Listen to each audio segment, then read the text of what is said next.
¿Qué bien que te Te ves muy bien. ha sido pesado? Tenés Y un buen garganta. ese es mi futuro. Apretalo todo. A ver, el botón de autodestrucción. Bueno, retomamos en este programa de rompecabezas en Radio en el IFD y se nos llenó la sala, se nos colmó mal. Sí. Antes, bueno, ¿Cómo vas a decir eso mal? No, pero mal de decir de que mucho, se nos colmó mucho. Es un decir. Para dar contexto, Samuel, porque te ven con esa camiseta, es una semana muy amarilla y negra. Lo que pasa es que me habían dicho, bueno, Sabemos perder. hicimos el pronóstico con Daniel y bueno, y era parte de la apuesta. Claro, ninguno lo acertó. Para empezar. Vos eras 3-2, yo 2-0. No, Yo 1-0. Eso, y bueno, pero igual yo la tenía que traer si ganaba y tal. Y ayer también fue un día lindo. ¿Ayer? No, antes de ayer. Y bueno, y ahora vamos a ir con un espacio que Pedro Peña, que ya ha invitado varias veces, también tenemos a Joana, que ya ha venido, de Elmo obviamente, y Mariano, que está tras bastidores, que también está por ahí. Pero después, bueno, y Joana siempre la tenemos, que nunca quiere aparecer. Mostrala, ahí va a aparecer a la fuerza, pero bueno, después tenemos a otros invitados. Entonces no sé si querés ir presentando esta sección, de qué se trata. Bueno, me imagino que con lengua tendrá que... Sí, más bien, bueno, buenas tardes para todos y para todas. Gracias por estar escuchando y gracias por invitarnos. Y cuando surgió la posibilidad de tener este espacio una vez más para hablar de lengua y un poco viendo qué temas pueden relacionarse con la lengua o con la capacidad del lenguaje, decidimos ponerle lengua, pensamiento y conocimiento. Y yo voy a hacer una breve introducción porque tenemos muchas personas que pueden exponer desde su rol docente, pero también desde la teoría sobre este tema. Hay que hacer como una distinción entre lo que es el lenguaje como capacidad humana y también la lengua como algo del uso. Vos recién decías algo, se nos llenó mal. No, se nos llenó mal es una cosa nueva en el lenguaje. Sí, es un cambio lingüístico, donde nosotros dejamos de usar un adjetivo, ¿no? Por ejemplo, mal cuando está antes de los sustantivos es un adjetivo para convertirlo en un adverbio, porque vos en realidad lo que querés decir es que se llenó mucho, ¿no? Entonces la lengua tiene esa plasticidad y esa posibilidad de cambio. Y gracias a Chomsky lo sabemos. Por supuesto. A él es al que tenemos que mencionar siempre que hablamos de las cosas que se hablan actualmente. Tenemos que mencionar a Chomsky, que fue como el padre de esto, ¿no? Los estudios de lengua o de la lengua como organismo, digamos, a mí me gusta verla como un ser vivo que puede mutar, que puede adaptarse, que puede viajar como si fuera un virus en las mentes de las personas, de las cuales después prescinde para seguir funcionando como ser vivo. Pues bueno, es una forma muy metafórica de plantearlo, pero la lengua tiene todas esas posibilidades, ¿no? Y entonces reformularse es parte de la riqueza de lo que es este ser que denominamos lengua y que es una de las cosas que nosotros en el instituto enseñamos desde diversas disciplinas y desde diversas ópticas también, ¿no? Estamos tratando de investigar el cambio lingüístico, estamos tratando de hacer que los estudiantes puedan hacer un mejor uso de esta facultad o de este aprendizaje o de este nivel de conocimiento, porque sabemos que a través del lenguaje y del uso de la lengua se construye también el pensamiento, y en esa construcción puede fijarse o puede elaborarse o puede reformularse y cambiarse también el conocimiento. Esas son un poco las tres palabras claves del día de hoy. Pero por supuesto que conocimiento sin pasar por el tamiz del lenguaje, por la construcción del pensamiento que se crea con palabras, ¿no?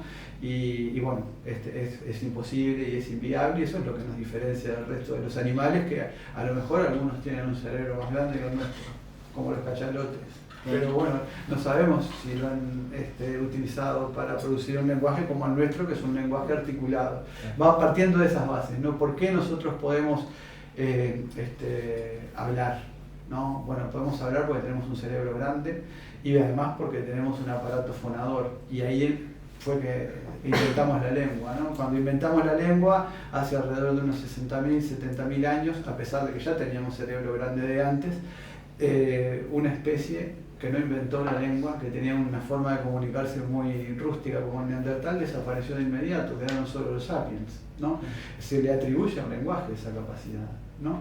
Luego escribimos la lengua, con la cual podemos meternos en la mente de personas que han escrito hace muchísimos años, hace siglos, hace milenios, y podemos traer ese conocimiento a nuestra propia vida y aprovecharnos de eso, ¿no? Hoy de mañana además contamos con unas reflexiones al respecto, entre las que participó Guillermo, que capaz que nos puede hablar de eso.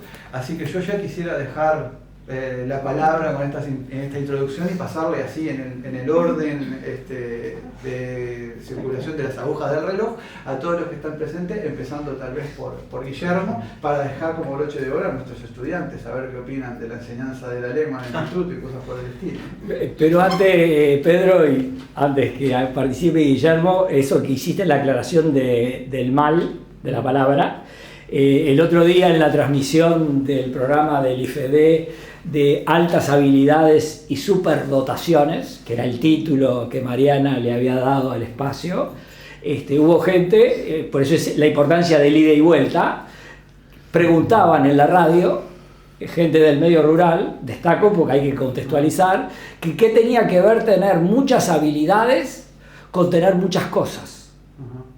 Porque yo escribiendo, a través del mensaje escrito, dotaciones se refieren a la dote, al tener cosas. Bueno, tiene que ver con eso. No, pero no lo asociaban con las altas habilidades que venía el programa hablando de los aspectos de las capacidades intelectuales. Pero vos sabés que la etimología de las palabras es una maravilla, porque si vos vas a la palabra dote, que es el dinero que el padre entrega al esposo de su hija en reserva cuando su hija se va a casar, es decir, es lo que aporta la familia de la mujer, digamos, estamos hablando de hace 700 años, de cosas, bueno, es una pertenencia, un beneficio. Tener buena dote, ¿no? Era tener un padre que te iba a poner mucha plata, ¿no?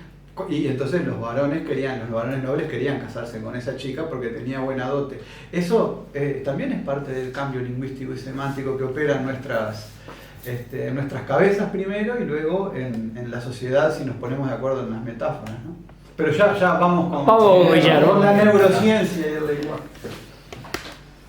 Bueno, ¿nos va la pregunta? Bueno, una pregunta, Guillermo, porque vos estuviste hoy presentando... Claro. Me quedé con ganas de hacerte una pregunta hoy a raíz de la charla que planteaste. La pregunta después un poco fue contestada por otra, pero vos en un momento de la charla y de la lindísima conferencia que diste, dijiste que nuestro cerebro se aprovecha de las nuevas tecnologías y se moldea de acuerdo a esas nuevas tecnologías, aprovechándolas, es decir, intervienen en nuestra formulación, intervienen en la formulación de nuestro cerebro. Entonces, como ahora hay nuevas tecnologías a las que llamamos inteligencias artificiales o inteligencia artificial generativa, ¿no?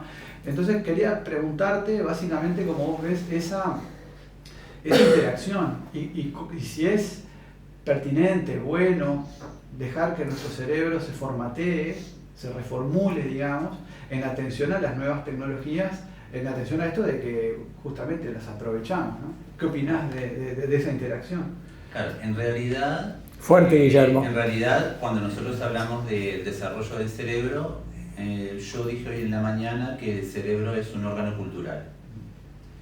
En la medida en que esos 86.000 millones de neuronas están interactuando y hay especialización cerebral, el cerebro comenzó observando y de la observación que hizo de la naturaleza fue creando. Y cuando crea a través de tecnologías.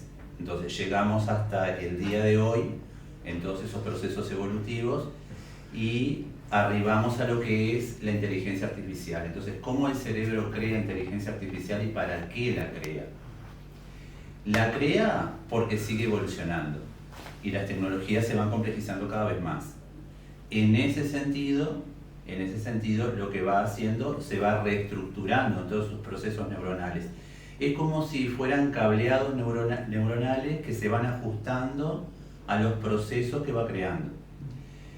Entonces, cuando hablamos de inteligencia artificial y decimos el desarrollo de la inteligencia artificial como invención del cerebro actúa de forma tal que modifica el comportamiento sustancialmente y ese comportamiento es positivo, entonces la pregunta transita por varios caminos científicos, ¿no?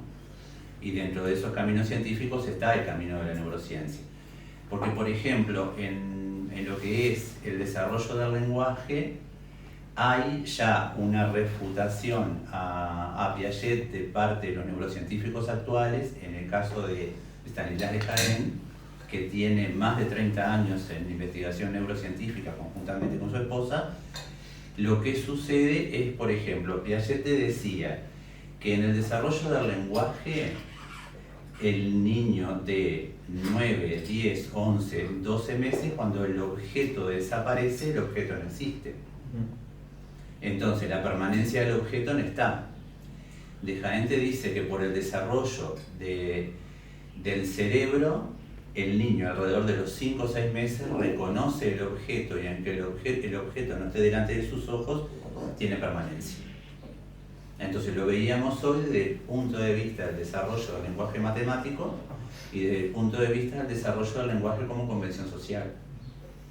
De esa manera va creando inteligencia artificial.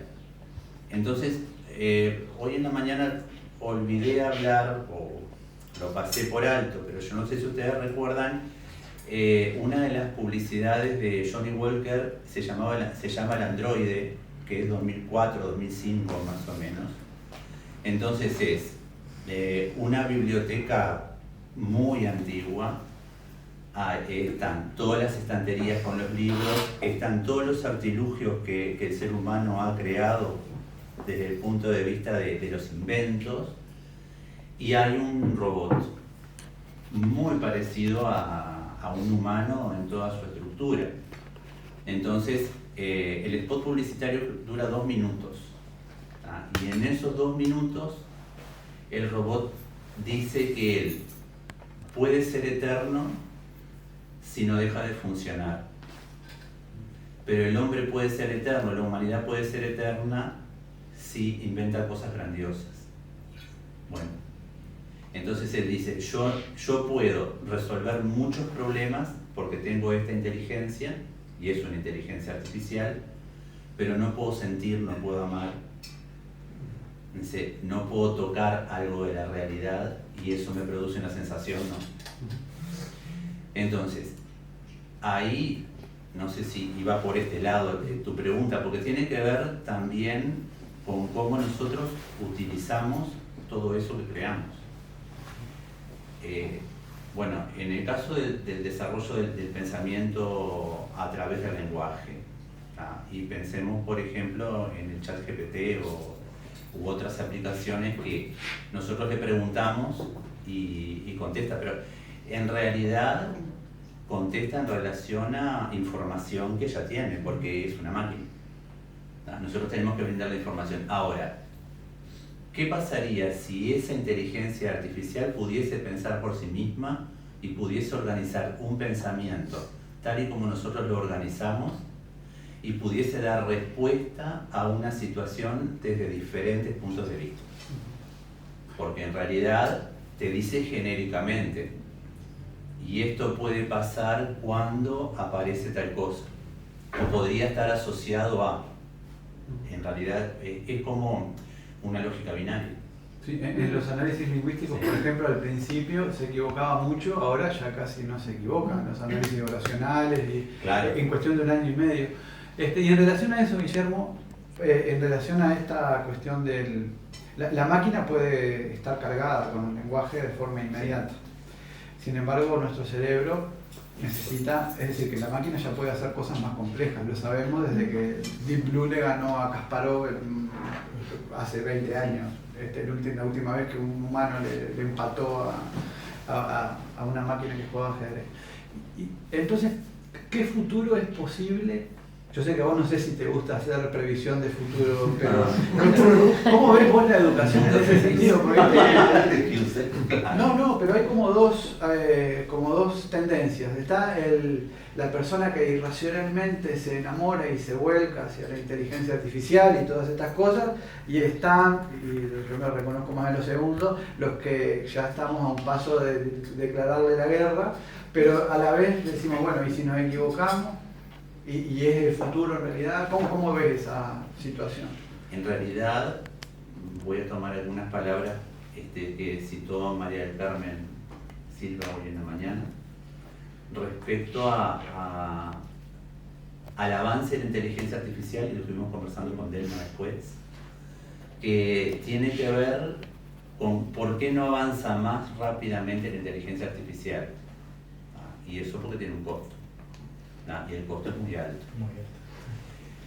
¿Será que no avanza tanto porque el costo es tan alto, o será que la humanidad no quiere que avance tanto por el riesgo que puede llegar a correr? El riesgo que podemos llegar a correr es la deshumanización y es la desnaturalización del humano. Ahí entra el aceleracionismo famoso, claro. la tendencia filosófica sí. última que...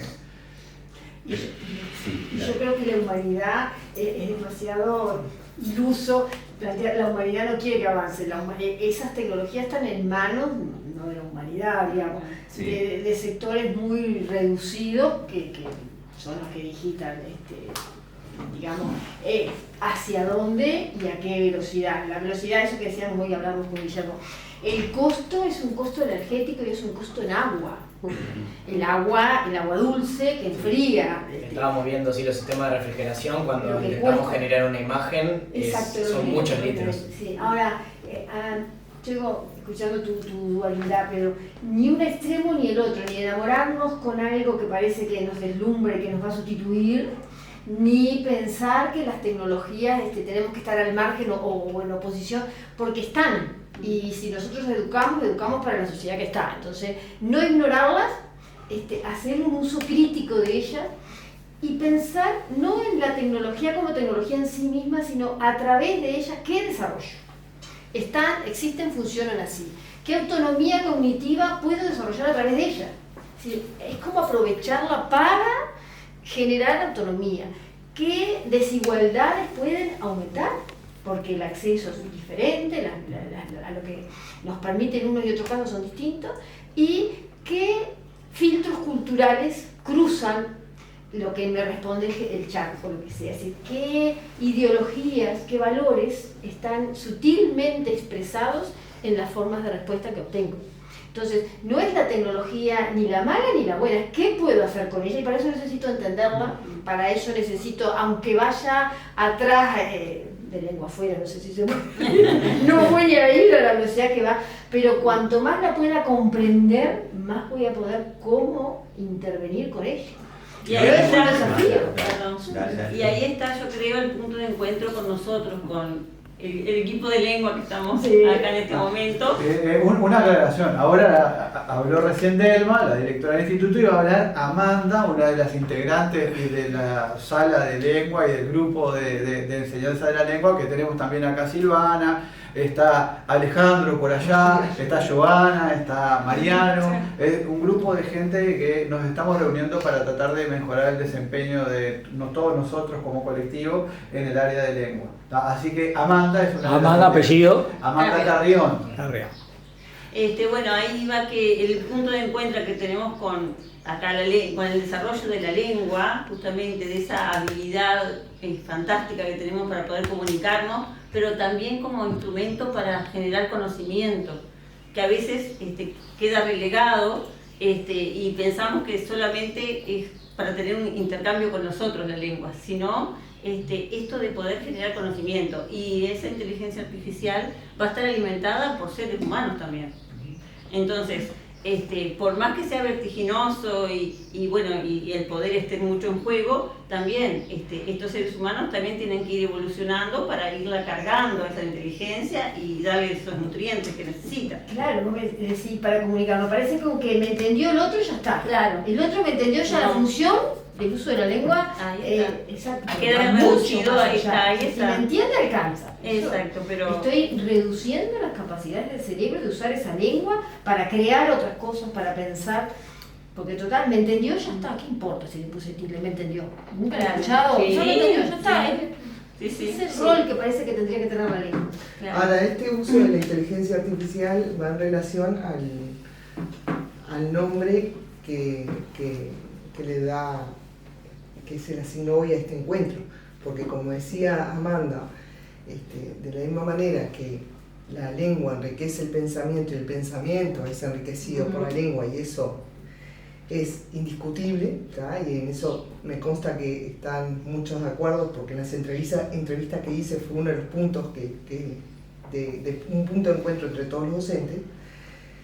Sucede lo mismo con la inteligencia artificial.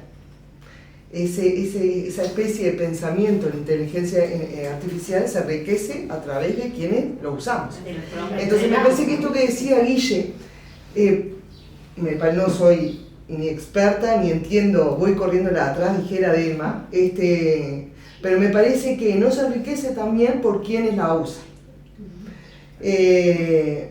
Cuando vos hablas con la gente te dicen, no, los estudiantes principalmente, no sé si pasa tanto en este nivel, sí que la usan, sí, pero no sé si pasa tanto en este nivel de que la entregan lo que el chat le devuelve sin una mirada crítica y sin por lo menos leer. Pero en secundaria, donde también trabajo, los chiquilines devuelven la respuesta tal cual se la dio el chat, hasta devuelven la pregunta de ¿podría ayudarte en algo más? Eso también lo copian y lo pegan.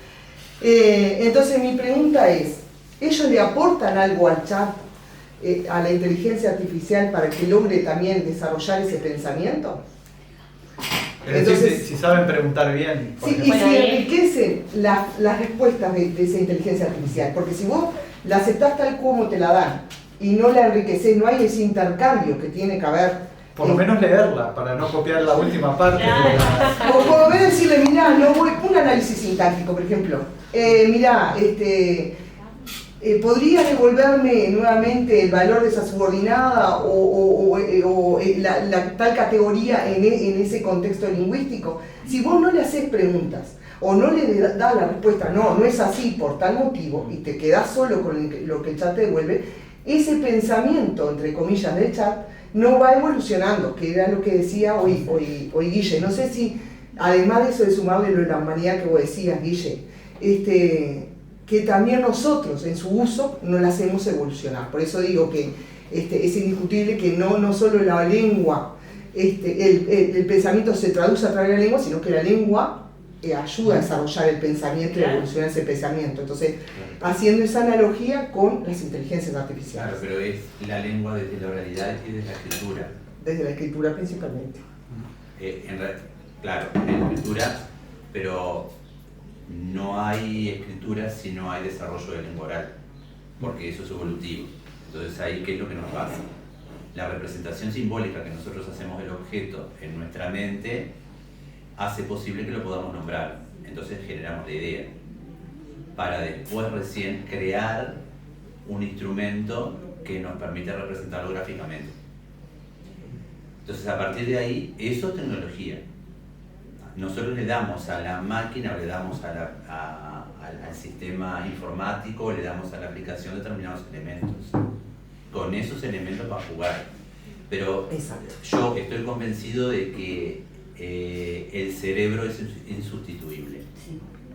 Por más que nosotros le demos a la máquina toda la información y le generemos la posibilidad como máquina, como instrumento, de poder hablar o de poder escribir, ¿sí? O de poder representar el pensamiento, no representar nunca el pensamiento. El pensamiento solo es una representación humana.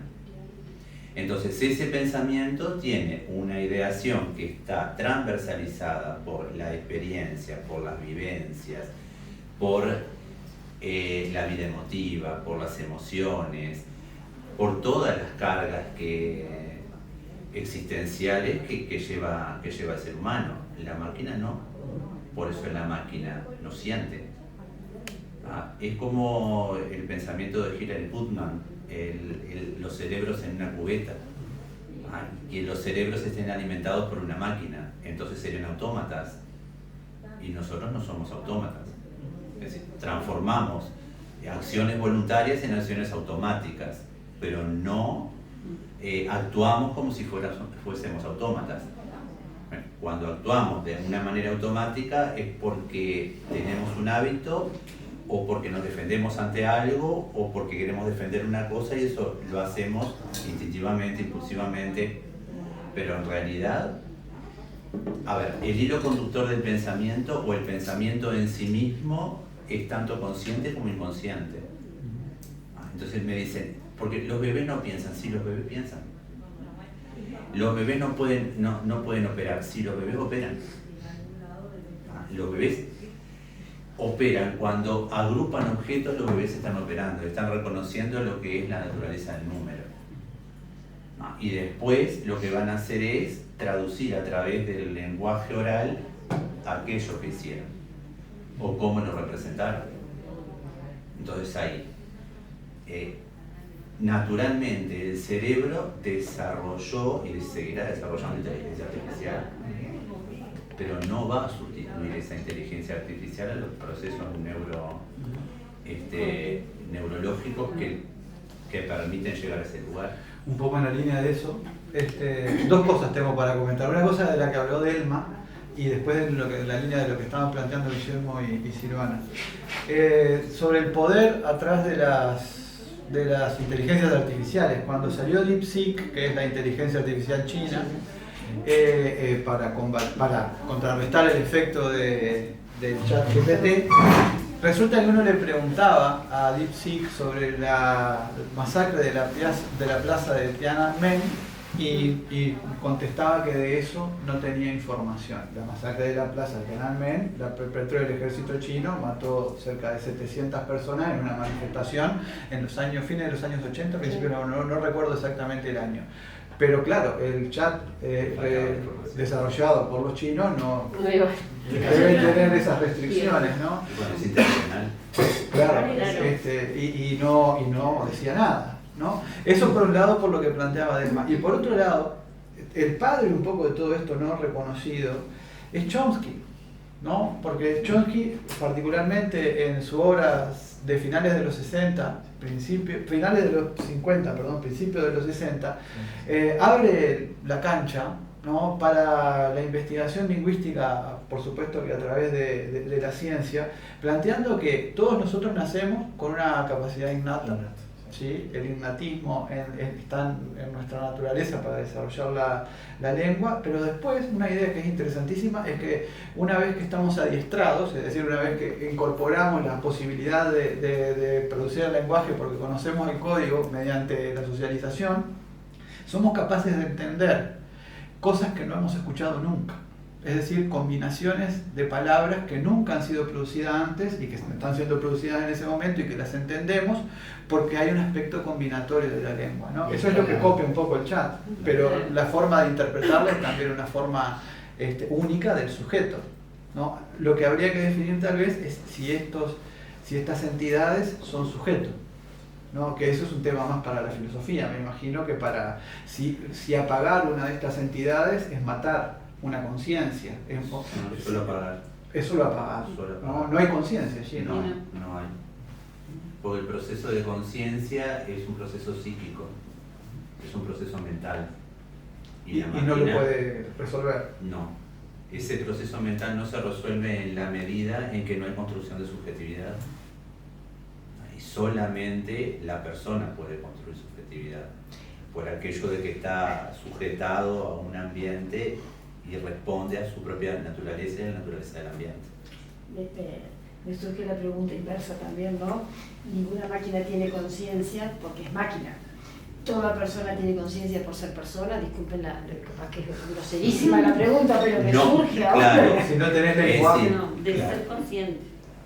No sé, pero digo, es la inversa de la pregunta, ¿no? Capaz que mucho.